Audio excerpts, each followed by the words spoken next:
Past players, past legends, past legends.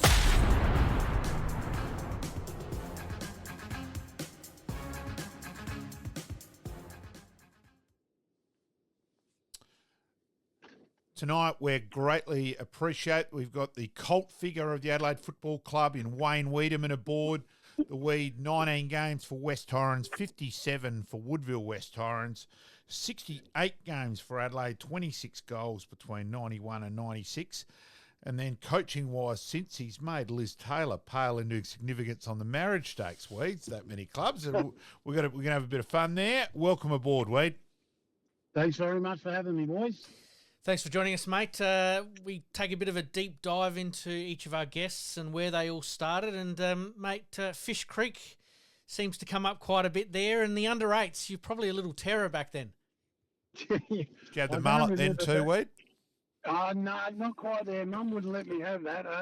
That only turned into a mullet when I left home, like we all tend to do when we haven't got our mothers and fathers with us. So, yeah, the hair grew out of control when I was up in Canberra, but certainly didn't have the mullet back in the under-8s at Fish Creek. So, taking you back to Fish Creek there, obviously your old man heavily involved in football for obviously Collingwood, and footy was, I'm sure, on the TV and you were at games quite regularly. Was it something that you really enjoyed as a youngster and then maybe saw it as a career path? Yeah, a little bit, I guess. I guess that evolves as you go on and go through the grades a little bit. But look, we got dragged to the footy, no doubt about that.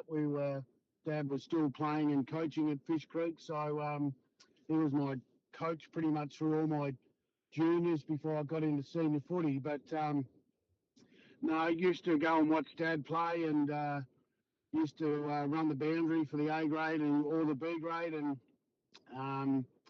while I was playing juniors, and then eventually cracked it into the senior team, and yeah, things went on from there. Basically, I got to play one game or two games of footy with Dad in the B grade, which was a bit of a highlight for me. Bloody oath. Dad was a pretty good player, and sons and dads don't get to play that too often, but I had the privilege of playing with him. I think I even got into a blue trying to stick up for him at one game, but didn't know what I was doing, but I think I was flying the flag in some regard. But that was a lot of fun playing with Dad, yeah. So you obviously played under 8s. Did you follow that through, under 14s, under 16s? Yeah, we had the under 16s, under 18 comp. I remember back then there was it started off with the fourths, thirds, B grade and seniors, but at half time of the A grade game, they used to have a competition called the fifths, and I don't even know how old we were, but it was obviously like very much junior Colts or Oz kick back then, and can't really remember even if I touched the ball, but we used to run out at half time and have a quick kick and a catch at the half time of the A grade, and yeah, eventually my way into the fourths and the thirds with Dad coaching, and it was pretty successful. We won a few flags, and I didn't have much involvement with being the best players or one of the better players back then. I wasn't a great junior.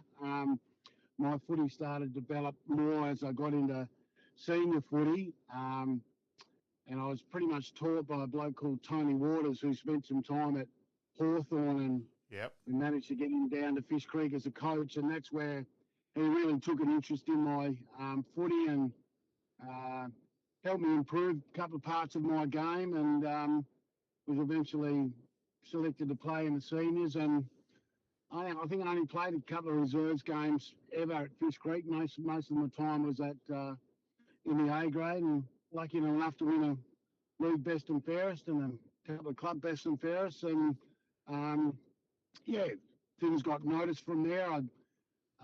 At that stage down there, we didn't have we had zones. We were zoned to St Kilda in Footscray. Barry Stanfield went to Footscray. Yeah, I was going to say Barry Stanfield. Yep. Yeah, the Hamses, McGannons and Weidemanns all ended up in St Kilda. So I had a couple of cracks at St Kilda. We used to play in a permit we used to go down. I played on a permit, played a couple of reserves games for them, and during the year, and went back to Fish Creek and played the rest of the year and did a pre-season in '85, I reckon it was '84, '85 at St Kilda, but didn't really pan out. And following year, got asked to go down to Richmond, train with them, and then Collingwood invited me out in January. So I dumped Richmond for Collingwood because that's who we barracked for and Dad played for. So went down there, and the great Michael Taylor from Norwood was coaching Collingwood Nerves at that stage. Little did I know that years down the track that we'd come in contact again at the Crows. So unfortunately didn't make it too much, didn't make any impact in the trial games or training with Collingwood, and was told to go back to Fish Creek, but ended up moving to Canberra for 2 years to play for Eastlake, and that's where Andy Bennett spotted me when he was coaching West Torrens down in Tassie. I was down playing in the carnival for the ACT. Yeah, and he invited me across, and pretty much that's where it all started. And lucky enough for me too, I thought I was never going to get a chance at playing VFL as it was then, until the Crows formed and got on the 120-man list there. And lucky enough to keep out of trouble with Cornsey and got down to the final 52, and the whole story starts again, really. So we might just back up just a touch. What age were you when you were playing A grade at Fish Creek? Because we've had a couple of guests who were very, very young. I sort of see you being in that same group. Yeah, pretty much. I reckon I was 18, 19, I reckon it was. I reckon, it was way before I was 21 years old. But like most country kids, and you see it in the local footy here, if you're good enough as a junior to play senior footy, you get that opportunity. So I reckon I was playing around 17, 18 years of age. Of course, then in 19, so a couple of years at Eastlake, and what was that like there in terms of what did you think standard-wise and all that, and living in you enjoy the warmth of Canberra too as well, mate? I'm not quite sure where you got the warmth from. Yes, that bloody might have been freezing. front of wood either. But I really liked that experience. It was only the competition only had 6 teams in it, and very much dominated by Ainsley, Queanbeyan, and Belconnen were around the mark. We played in the finals both years under Neil Fleming from Coolaman over in the Riverina. As I said, got knocked out in the 2 prelims, but I thought that competition was a pretty strong competition, albeit only the 6 teams. But Dwayne Massey at that stage was playing for Tuggeranong as well. Yep. Good player, Dwayne. Pretty tough, pretty big, pretty strong. Yep. Yeah, he was a good player for Tuggeranong, and but I thought that the competition was of a pretty good standard back then. Yeah. And then you came over to West Torrens, and I will be honest, that's where I first saw it.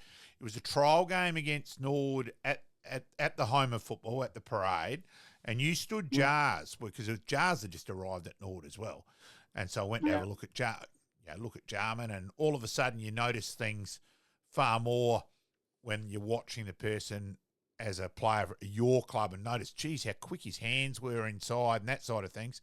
But also notice this bloody long-haired left footer for West Torrens. You played very well that day, Weed. Yeah, and I do remember that game, and I remember another trial game down at Victor Harbour, and that I played well in that game also. And it was, I didn't know much about the SANFL. All I knew about the SANFL was that it was probably the second best competition outside of the VFL. Yep. And I wanted to be a part of that. That was the best footy that I could play in. I couldn't make the VFL. Yep. So the second best competition I wanted to be a part of. And I really set myself to sort of, I guess, make an impact or get a regular game. I just didn't want to wallow around in the 2s and end up back at Fish Creek or wherever. So I really trained hard and concentrated hard and did all the right things, I guess. And I think it paid off me a little bit. And the good thing about not knowing much of the competition, I didn't have any knowledge of any of the players either. So when you're standing Jarman, it was just another opponent Yeah. for me, Yep. which was a good thing because then I pretty much had no fear factor of who I was Yep. playing against. I just knew it was an opponent that it had to play against and beat and compete against. So I think that was a good thing for me, not having or knowing much about the opposition or the competition. I just went about and did what thought I had to do. And what about that year at West Torrens when then? Yeah, because the merger was sort of starting to happen. What are your recollections of that? Oh, I love my time at West Torrens and part of a WhatsApp past players group that a lot of banter goes around, which we all have these days. It really made a big impact on my footy. I've made lifelong friends out of just that 1 year at West Torrens, and the iconical sort of year too, the last year of Woodville and West Torrens. You know, I was able to play the 19 games, played the last game ever at Adelaide Oval, and Geez, that was a big day, Wade. It was a big day. Alan Jakovich killed us, kicked 8, I think, but it was almost a pleasure watching him run around and see some really good play from him and kicking too many goals from our point of view as well. Were hard to stop. But I really enjoyed that year at West Torrens. I just thought it was a great club. Probably partied a little too much than the footy. But I really enjoyed the year there, and I had a good year in that environment as well. And then you obviously rock up to pre-season of a new club, and we've spoken with Barmy and Bruce Winter about the size of the squads. What's going through your mind with, 52, 55 players rolling around and trying to stay on the list? Oh, well, there's a lot more than that. Good. And I guess at the same time, the Crows come into the competition, so I was there pretty much at the same time. So the merger had to sort itself out a little bit with that group, with Barmy and Brucey Winter. But having known that a few of us were down at the Crows trying to try out as well. So, it was pretty tough. I didn't get off to a real good start at the Crows. I couldn't go out on the first few weeks because I was still eligible to get drafted. I was talking to Geelong. Couldn't get officially invited out until after the draft. I didn't really take care of myself over the break. I went away. I had a trip to Bathurst. I come back a little bit overweight. And I remember the first night at training, we had a 5K time trial or something. 120 blokes go out there and do a couple of laps of footy park and out in the stadium reserve. We run through the tea trees when they were there, and 2 laps of that, and then a couple of laps of footy park when we got back into the stadium. And I only beat 2 blokes home, and that was Rudy Manamaker and Greg Phillips. So I was in trouble from day one. That's not exactly a tick there, Wade. No, it wasn't. And we can laugh about it now, but it certainly probably didn't look fun when I was running across the line there. But look, you start somewhere and you grow, and I knew that was only sort of temporary because we were dominated heavily by our training schedule, and 13 days out of 14 we trained, and to give you a lot of time to play up, you had to be in pretty good nick. And I think Graham sort of saw something in me a little bit that he could use to his advantage, and as I said, lucky enough to be there at the 52. There was some blokes getting cold after training sessions, and you knew you didn't want to be part of that group. So I was pretty thankful and did the right thing, I guess, to be lucky enough to be in the 52. You're in a reasonably unique position there because the Crows come in and West Torrens and Woodville are merging all at the same time. Having to fight your way, probably not as much on the Woodville-West Torrens merger side of things, but with a million players coming out to practice. But then the same at the Crows, you've really had to fight your way, into that squad to remain eligible to play. Yeah, no doubt about it. I think you're always summing up who you might be finding a spot for, I guess, and we're trying to work out who's going to make it. I reckon there was always probably a dozen or so that were going to be a sure thing, Yep. McDermott's and Jars and these type of fellas Yep. were always going to be there. And, Big Romy Negri and David Pittman were probably always going to be in that ruck sort of role type of thing. And then you look at the midfield and you go, maybe a chance to get a little bit of a run through there. But at the end of the day, I always thought I was going to be maybe a half back or a half forwarder, maybe with a few limited opportunities. But worst case scenario, if I get on the bench, I'll be able to play anywhere. So I thought I might have been able to grasp a spot without getting too far ahead of yourself. You always thought that, and probably 50 other blokes did as well, thought you might be in the last 52. And I guess a couple of trial games and things, and I think maybe I had something else in my makeup that no one else at the club, and I think that might have helped me sway Cornsy's decision as well. A bit of mongrel, the left footer probably also helps a bit there, Wade. Yeah, and I think a good year at West Torrens. You had a good year. The year before also helps a little bit. Yeah. Did you feel like you had to adapt your game a little bit, or was it the game adapts to you a little bit with the Crows? I think I have to adapt. I definitely had to adapt to what Cornsy's philosophy with the way we wanted to play, and that was quick hands, quick ball movement, and skill level. So it was a matter of changing my style a little bit. Instead of grabbing and taking off and using the palm to get blokes out of the road and free myself up. It was more about getting it and quick giving it and bringing other people's into the play. And I think that's one part of the game that I had to adapt to that Cornsy wanted to be able to make his squad. So definitely, I think that benefited me too, going back to the Eagles as well. But definitely had to change up to the style that Cornsy wanted to play. So how did you find that transitioning between the Crows and Woodville West Torrens at that stage? Because like we've talked about with a lot of our guests around about that time, is that you weren't purely on Adelaide's list. You were going back and forth between the Crows and Woodville West Torrens. Yeah, it was tough in both regards because, it was almost, here comes the AFL blokes back sort of thing into we're trying to, man, you're just going to come back and do this, blah, blah, blah. So it was always not walking around on broken glass, but you had to be respectful of what those guys were trying to do as well. They were trying to make a list. Only probably half, I guess, from each team made it in the end. And there was a few good players that sort of didn't get on there. Yeah. And even to the point where, and I bring Ronnie Fuller in as an example, dominated the centre for Woodville in a long period of time, but couldn't quite crack the merger A-grade side. Yeah. So there's still some good quality players running in the took at that early stage. So, and hence how good the reserves and the senior were. The reserves won a lot of flags during that period as well because there was some quality running around in there.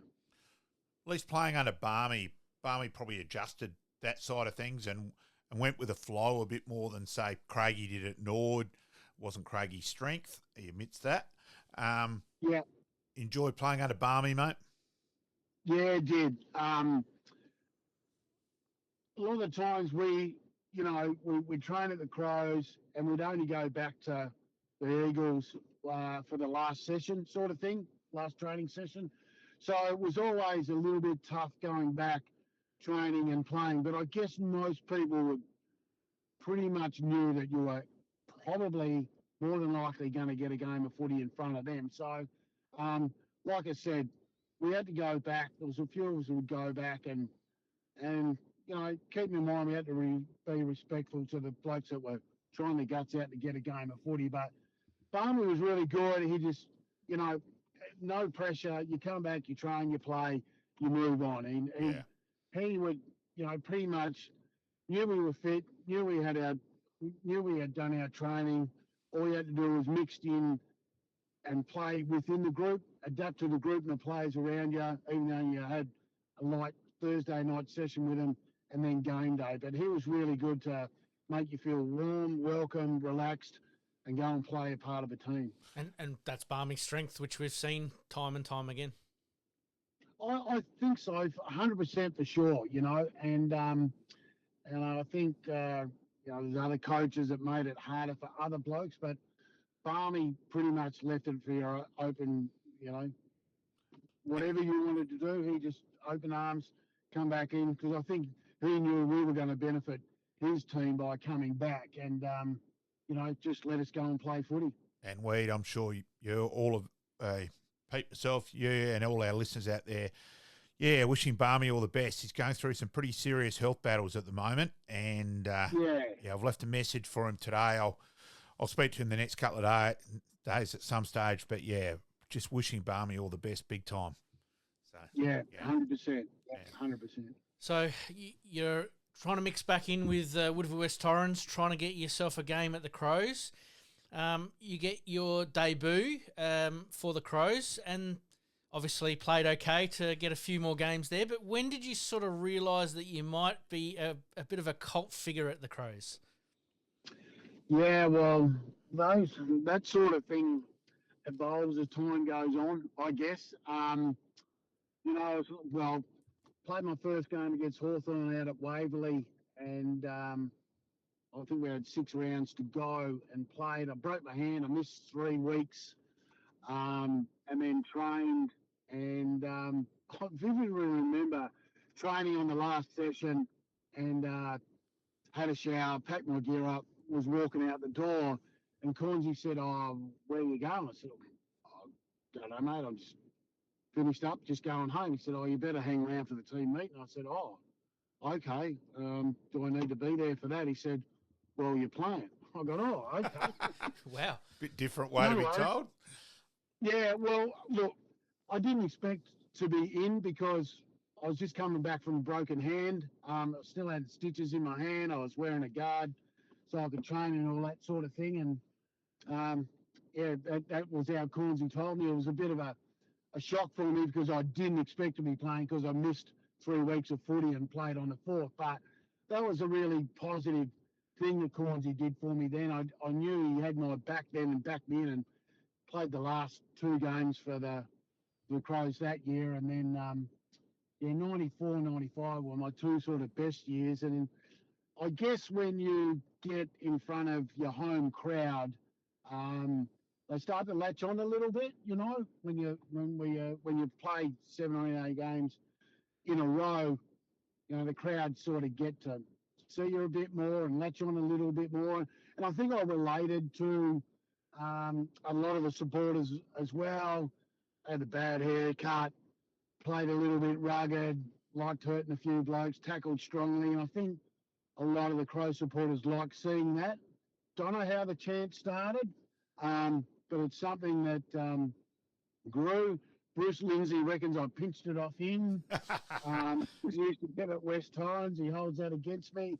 But it's something that grew and grew. Pretty it did. Big. Bloody oath it did. It was good fun too. Yeah, I think so. Even when I did bugger up, they still cheered. So it worked in my favour both ways. But yeah, look, it was a great thing. People still do it today. My mum used to get it at the netball at Fish Creek Netball Club rooms. It gathered momentum. It was a good thing. Yeah, it was a good thing. Absolutely. Obviously, your debut, as you mentioned there, against Hawthorn at Waverley. Round 1, the Crows gave Hawthorn a little bit of a touch-up. Were you guys expecting fire and brimstone that day out at Waverley? I don't think so. I don't think so. The game was played pretty fair, I reckon, in cold, wintry conditions out at Waverley Park. You mean just a regular Melbourne day, really? Just a regular Melbourne day. And I was very familiar with Waverley. Waverley was only an hour and a half from Fish Creek, and we used to go down and watch Collingwood play there in the night series, or don't know if it was the Ansett Cup back then, but we used to go down and watch. I was there for the Geelong Grand Final with Kerry Good kicked the goal after the siren, blah, blah, blah, blah, blah. Mm-hmm. So we used to go down to Waverley a fair bit. So Waverley was a bit of maybe a home ground for me a little bit, but Okay. I remember coming on midway through the first quarter and felt at home a little bit, even though Hawthorn got us that day reasonably well. There was, it was played in pretty good spirits. I don't think they were out to destroy us too much from the first game. Do you think the slower conditions might have helped your game a little bit there out at Waverley? Yeah, no doubt. Yep. Certainly, I wasn't built for speed, I don't reckon. I never had any.